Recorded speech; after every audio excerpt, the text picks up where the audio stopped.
Welcome to this week's Wendy Wisdom. Today we're going to talk about the myth of the recruiter on the white horse. You ready? So we're going to actually not just talk about the myth of the recruiter on the white horse. We are going to bust the myth of the recruiter on the white horse. And if you think that this is a recruiter bashing session, you are so wrong. It is a myth bashing session. What we're going to do after we myth bash and bust the myth, then we're going to build our recruiter strategy based on real life and the real humans who have the job called recruiter, not fairy tales or myths. So let's get started. Are you in an active job search, applying for jobs every day, doing the networking thing, whatever your definition of the networking thing is, reaching out to recruiters so you can hire them? All you hear are crickets. And it's got to be somebody's fault. Or maybe there's robots in the ATS. You know what I mean, right? The silence is deafening. You finally get an interview and nothing happens.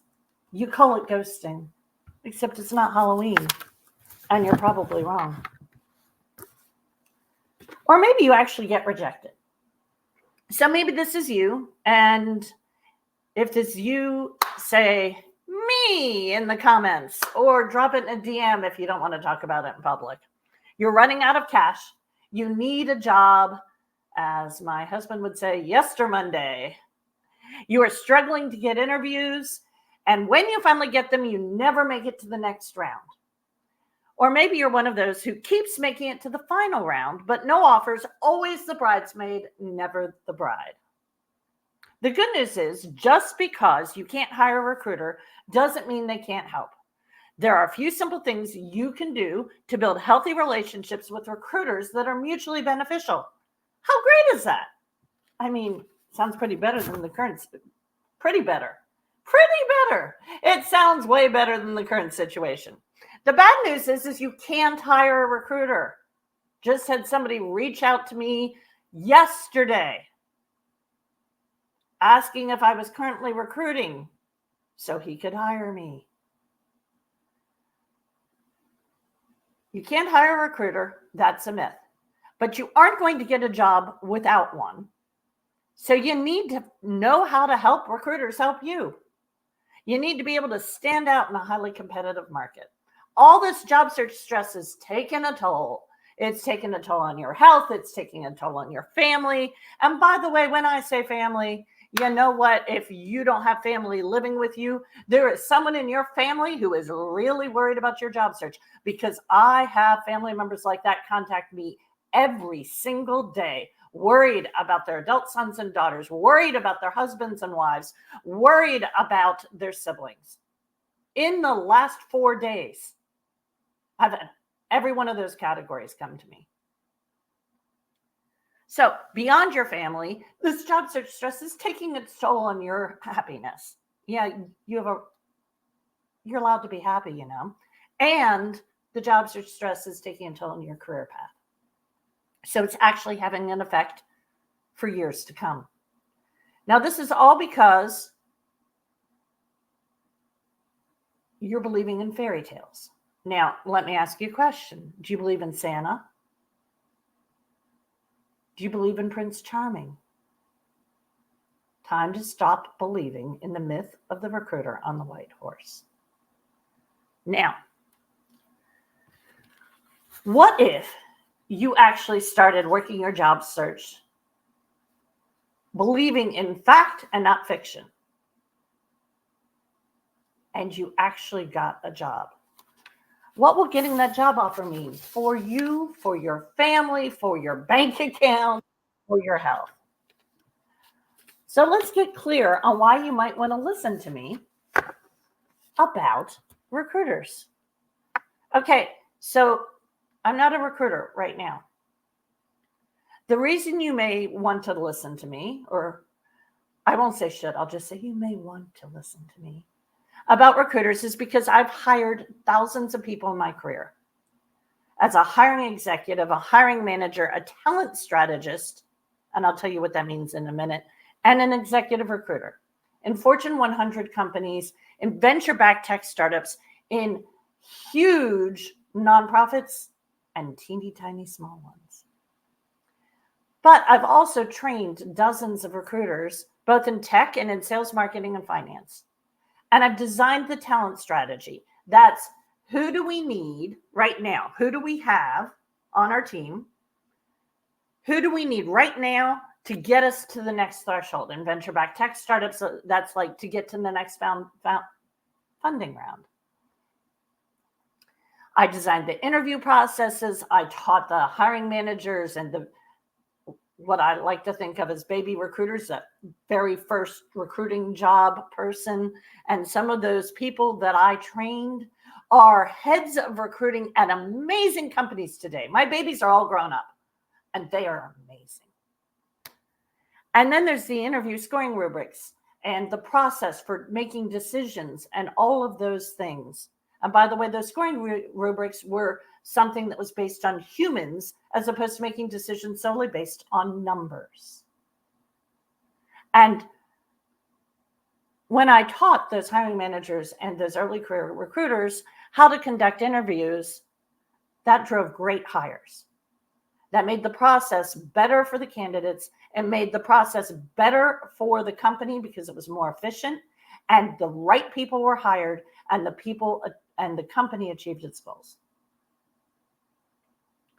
So, and of course, you've heard me say 12,000 interviews. Okay, before we dive into the steps to build your recruiter strategy, let's get some backstory. First of all, can you hire a recruiter? Here's who can hire a recruiter. Companies looking to hire people who need recruiters to recruit employees for them. They're hiring recruiters to be an employee of the company and to recruit employees for that company. The other people who can hire recruiters are recruiting firms, typically called agencies or search firms. They're looking to hire people. And those people, depending on the roles, but generally speaking, these firms are a mix of sales and recruiting. So they go out to companies and say, we can fix your talent problems. We can find you your people. And then there's a deal and they get paid on the people that they find. Basically, that's the scoop. Are there variations? Yes. There are a very small number of firms that do management consulting style recruiting. That's what I did. I came in there as a venture-backed tech startup executive with an exit. And I sat down with founders, with CEOs, with C-suite executives and said, okay, let's talk about what you need. And so that was much more of a management consulting thing. That is not a typical financial relationship. Normally, you're either one or the other. You're a recruiter in-house or you work for an agency. So the people who hire those people run agencies or they run HR or operations or something in a company. So there are other places like retained search firms. Those tend to specialize in very, very, very, very, very, very, very, very, very, very, very, very senior roles and board roles for the most part. What you do need to be really clear about is that you can't hire a recruiter. You cannot be their client or their boss. And what you also need to be clear about is they do not work for you. I'm going to say that again. Recruiters do not work for you. Now you may say, yes, but shouldn't companies care about candidate experience? Okay, that's great. Should companies care about customer service experience or customer experience? Yeah, you're right. And how many of them do that really well? Because in order to not lay off more of their employees, in order to keep the stock market happy and with their stock price or their venture capital investors happy, There's some other priorities too. And whether they should or they shouldn't, they are often going to take precedent. So you can't hire them. You can't be their client. You can't be their boss. And they do not work for you. Now, that doesn't mean that some recruiters don't offer advice on prepping for interviews or even how to tweak your resume or to give you and maybe them a better chance of being hired by their client if they're on the agency side. But I know some folks that I follow and play with and talk with on LinkedIn all the time who are big company recruiters, and they have given away so much wisdom from a robust career of recruiting in videos and cheat sheets and all sorts of things. So yes, there are people who do this. And one of the reasons they do that is that if they work in a field where they have hard to find roles, having a big audience might actually add some value, or maybe they're just like really good humans. And this is their like nonprofit volunteering community give back activity. Nothing wrong with that. That's great. Absolutely wonderful. And of course, what they know, what they teach is based on what companies they are currently recruiting for and or what companies they used to recruit for. Now, so there are lots of vocal recruiters, and some of them are really experienced, and some of them are experienced in fields that you work in. Those are the people you should listen to. Because here's the interesting thing. Guess what? Recruiters aren't horses.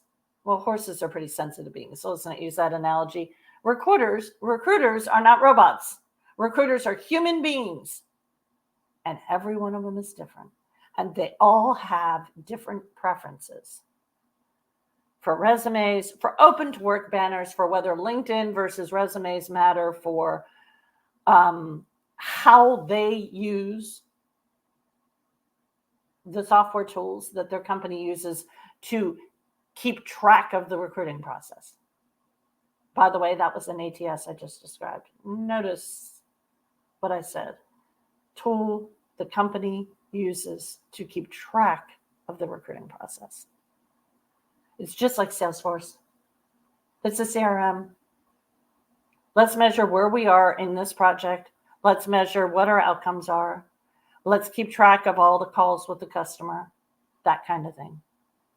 So, on top of the fact that recruiters have their own preferences, first of all, they're also at very different levels of experience, like the people that I called my baby recruiters who are now heads of talent at amazing companies. When I first worked with them, this was like their first job in recruiting. They didn't know much at all about recruiting. Frankly, they didn't have a whole lot of work experience.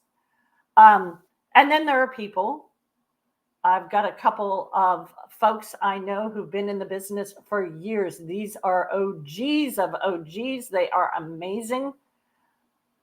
So there's a wide spread of experience set in addition to personality type and preferences. But on top of that, not every recruiter has the same relationship with the hiring manager.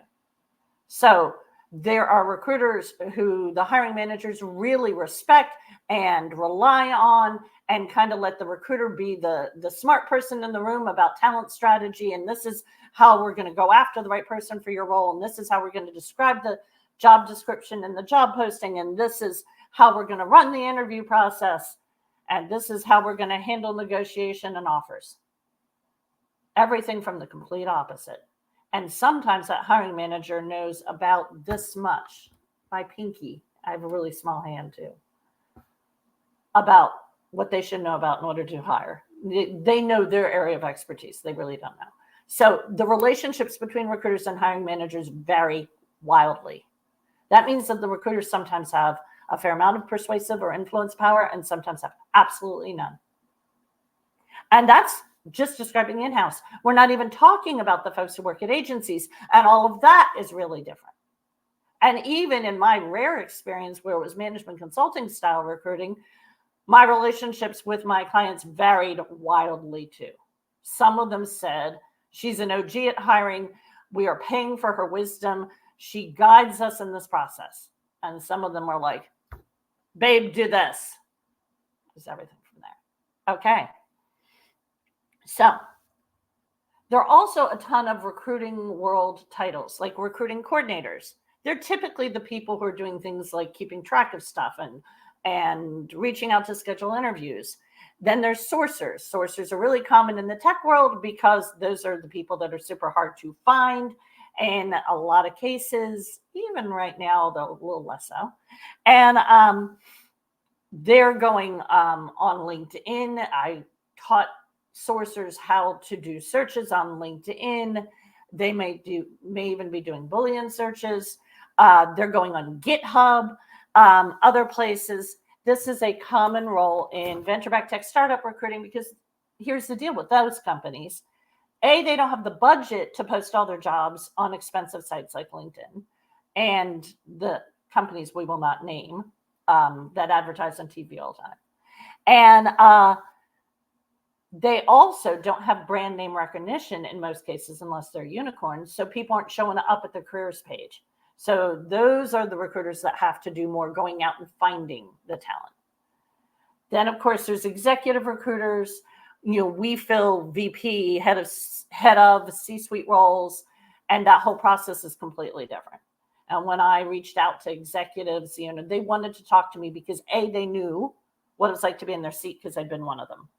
B, they knew that I wasn't in-house, which meant I had more executive roles because obviously in a company, the internal recruiters have executive roles unless it's a huge company less frequently because there's only so many executives, right? So then, of course, we have VC firms who have heads of talent acquisition. Over the last 5 years, it's dramatically increased. That helps portfolio companies build their teams while minimizing outsourced agency costs. And that varies wildly. I worked with one of my clients, and he came in, and he was used to dealing with really early stage recruiters. And we sat down together, and he said, here's my approach to teaching somebody how to build out the talent strategy for some searches. And I'm like, oh, really cool. I like the way you did that. And here's my approach. And he's like, oh, really cool. I like the way you did this. And we had fun geeking out with each other. So they're recruiters with 30 years of experience who hopefully are respected by the hiring managers that they serve and have a fair amount of control over the talent strategy and interview process. I know a bunch of those folks, my OG friends.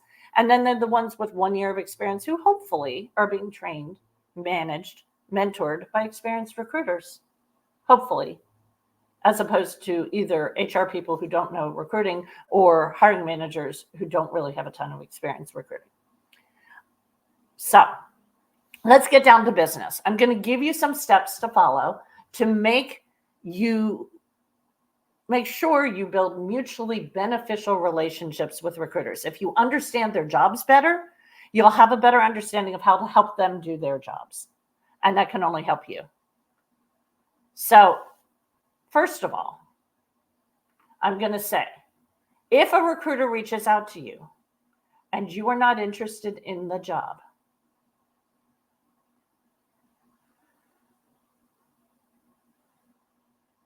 politely let them know that.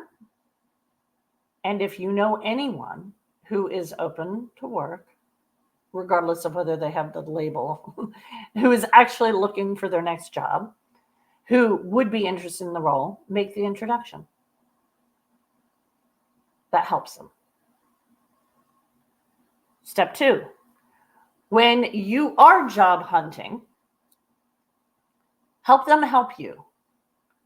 All your communications, every word out of your mouth, your resume, your cover letter, any messages you send should be about helping them. You need to be about them, not because they're self-centered beings, but they actually have a really hard job. And your job is to make it easier for them to make the case that you are the best fit for this role. Then you make it easy for them to manage the decision-making process. What that looks like is if you're told the next step decisions will be made on 5 business days and you don't hear back, the 6th business day, you reach out politely, restating your interest in the company, your commitment to the role, and what that does is gift that recruiter with a reason to shake things up, because probably somebody other than them is holding things up. And that helps with the decision making of the company. When you send thank you emails and the person you have been interviewed by is not the recruiter, you want to CC the recruiter so that they know that you're doing the things you should be doing. And depending on how good the person who interviewed you is at staying on top of their email, they'll make sure that that person sees that thank you note. These are human beings with a challenging job. And people over the last, say, 5 years have gotten kind of rude. So stand out by being one of the people who isn't. Now, 3, if there's a posted job on the company's careers page, apply. Apply, apply, apply. Apply for that job. Don't DM a recruiter at the company and say, I'm interested. Even if the recruiter posts a post about a job opening, do not reply interested. One of my dear friends is a CFO. She was hiring a role reporting directly to her. She's amazing. The CEO at her bank is amazing. And I was like, you want to work for 2 amazing women? Check out this job. And somebody commented on it and basically was like, yeah, I am. I was like, well, that's sweet, but did you apply? So now this doesn't mean you should never network or get introduced to recruiters and hiring managers. Just don't bombard them with resumes saying, do you have anything for me? By the way, that's like the networking version of this, which is when you start a job search and you send your resume to everybody you've ever worked with and say, anybody have a job for me? No, finding the job is your job. The people you know, their job is to make introductions when you ask for them. There's a difference. So don't send your resume to recruiters cold and say, do you have anything for me? That just isn't going to work. A lot of them have so much spam in their inbox that they're not even going to see it. Helping you find a job is not their job. Your job is to find a job. Their job is to fill jobs for employers or their client. That's their job. Now, make sure your LinkedIn profile helps those recruiters who are sourcing candidates on LinkedIn. Yes, I know not all of them are. I've talked about this before and had recruiters say, oh, we don't source people on LinkedIn. Great. You've got plenty of candidates. Good for you. That's lovely. Not everybody does, or their roles are so unusual that they have to go hunting. And that's fine. You want to make sure that your LinkedIn profile helps those recruiters who are sourcing candidates on LinkedIn by making it clear what you can do for your next employer, so they know if you are the right fit for the job they're trying to fill. And last but not least, if you're really interested, like you've got some target companies, which I've been preaching about for 20 years of career coaching. If you have target companies and you are really interested in those companies, and you know which recruiter works on the roles at those companies that you would be interested in, listen to them about their preferences on resumes and cover letters and communication style, their recommendations and interview prep, and thank them when they offer that advice. Now, if you don't know those people, then you better find somebody who's interviewed 12,000 people and hired thousands of people and trained hundreds of recruiters and knows a lot about private sector, multiple industry, and nonprofit hiring. I don't know. Where would you find her? So I'm not leaving you stranded. So daily posts and all the places. So you know where to find me on the place of linking and the book of the faces.